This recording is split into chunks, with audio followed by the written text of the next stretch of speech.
大家好，歡迎收睇 Max TV。我哋今日為大家準備咗好多精彩嘅遊樂新人。以前陪跑吞聲忍氣，今日北上獨當一面。陳自瑤流連自由背後嘅婚姻冷暖，從3300萬豪宅寫邊個明看現代夫妻最赤裸嘅信任危機。在現今這個光怪陸離且充滿變數嘅娛樂圈生態圈裏面，女性公眾人物往往要面對比男性更多嘅年齡焦慮與家庭包袱。但偏偏就有咁樣一個特立獨行嘅閃耀存在，即便經歷咗結婚、生女以及無數次被推上輿論風口浪尖嘅婚變傳聞，依然能夠憑住一己之力將自己活成一道最耀眼嘅光芒。佢就係現年44歲，被無數網民公稱為人妻天花板嘅 TVB 當家花旦陳自瑤。近日，隨着一條關於佢北上內地直播帶貨賣泰國金枕頭榴蓮嘅短片喺網上瘋傳，鏡頭前嘅佢身穿簡單大方嘅衣服，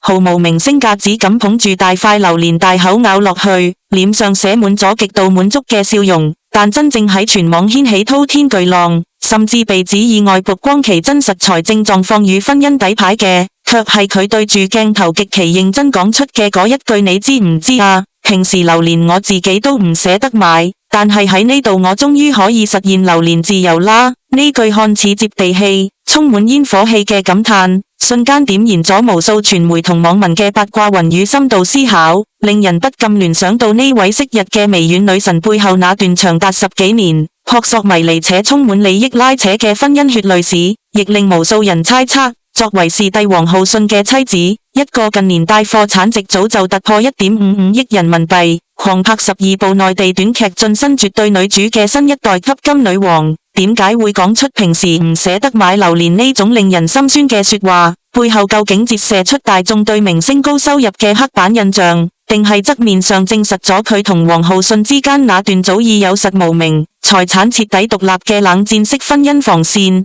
甚至可以話，視帝王浩信當初最擔心老婆脫離掌控、自立門戶嘅事情，如今終於以一種最決絕、最成功嘅姿態徹底發生咗。回望兩口子喺2009年因為一場泳池物照曝光而轟動全港嘅戀情起點，當時嘅陳自瑤正值演藝事業嘅黃金期，憑住清純甜美嘅外貌成為無數少男心目中嘅白月光，廣告同劇集邀約不斷。而當時嘅王浩信不過係一個喺 TVB 默默無聞，經常要拍被掌摑戲份而被戲稱為信號王嘅18線新人，連一句正經嘅對白都無。兩者之間嘅地位懸殊喺當時就引來唔少唱衰嘅聲音，但王浩信憑住瘋狂嘅追求攻勢，甚至在拍拖期間屢次面臨分手時狂發上千條短信挽回，最終喺2011年一場舞台劇舞台上公開下跪求婚，並特意將結婚註冊嘅時間定喺2011年11月11日11時11分，寓意一生一世一雙人，迎娶咗這位無數人心中嘅女神。隨後女兒黃靖喬嘅出生更令呢個家庭看似圓滿無缺。然而，正正應驗咗娛樂圈那句共患難容易，共富貴難嘅魔咒。隨着王浩信嘅事業一路走高，兩度斬獲 TVB 視帝寶座，關於佢同合作女演員尤其是蔡思貝之間嘅緋聞便開始鬧得滿城風雨。雖然陳自瑤一開始屢次站出來力撐老公，但一次又一次嘅緋聞似乎徹底耗盡咗呢位人妻嘅信任與溫泉。最令人心寒嘅轉折點發生喺2017年，王浩信在奪得初次視帝時曾公開向傳媒承諾，要儲錢為辛苦付出嘅陳自瑤買一套豪宅，並會將老婆嘅名字寫喺房產證上。結果僅僅1年之後，王浩信確實斥資高達3306萬港元買下咗清水灣傲龍嘅一套1000尺豪宅，但陳自瑤卻係透過記者嘅口中先得知呢件事。更殘酷嘅現實係，呢層豪宅根本無寫陳自瑤嘅名，甚至連佢媽媽嘅名都唔係，而係完全屬於王浩信個人所有。呢種在經濟上嘅絕對防備與承諾落空，無疑成為咗壓垮呢段婚姻嘅最大一塊巨石，亦令婚變兩個字第一次大規模爆發。在此之後嘅兩性關係博弈中，財產與經濟掌控權往往成為了最赤裸嘅照妖鏡。香港高昂嘅物價與豪宅文化，往往將伴侶之間嘅信任具象化為物業登記冊上嘅名字。而王浩信當初將清水灣傲龍豪宅獨自歸於個人名下，不僅幾將陳自瑤逼向了必須自力更生，尋求絕對財務安全嘅懸崖邊緣，亦令大眾徹底睇清了這段感情中嘅信任缺口。而到了2020年 TVB 台慶頒獎禮上，當王浩信再次憑劇集奪得雙料視帝，並在台上罕有地公開感謝陳自瑤照顧女兒時，鏡頭捕捉到台下陳自瑤那一個面無表情、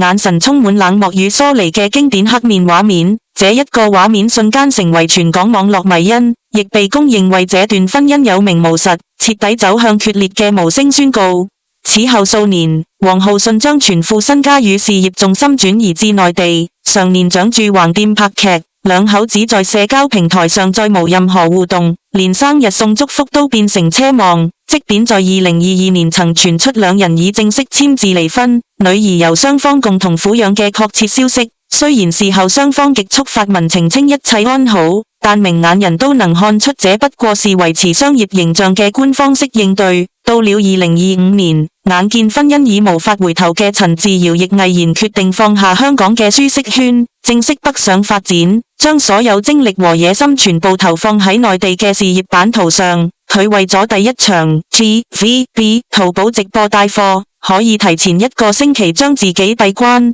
瘋狂閱讀幾百頁嘅產品資料，將上百款商品嘅參數背到滾瓜爛熟，連食飯睡覺都在糾正自己過往被嘲笑嘅港式普通話，最終硬生生將劣勢扭轉，同馬國明等人聯手創下單場 GMV 高達7320萬元人民幣嘅驚人神話，一戰打響名堂，變身為 TVB 最具商業價值嘅帶貨主播。這種港星北上帶貨嘅狂潮，近年在華語娛樂圈蔚然成風，但能夠像陳自瑤這樣真正拋下港姐與花旦包袱，全身心融入內地電商生態嘅例子可謂屈指可數。佢不僅僅是在鏡頭前機械式地讀稿，而是將自己化身為產品經理，甚至在感冒發燒到38.5度嘅極限身體狀態下，依然戴住口罩堅持連續直播數小時，下播後直接癱坐在椅子上無法動彈。呢種近乎自虐式嘅拼搏精神，背後藏着嘅正是一個現代女性在看透婚姻與依附他人嘅虛無本質後，對財政獨立與命運自主嘅極致渴望。除咗直播帶貨，佢更敏銳地察覺到短視頻時代嘅風口，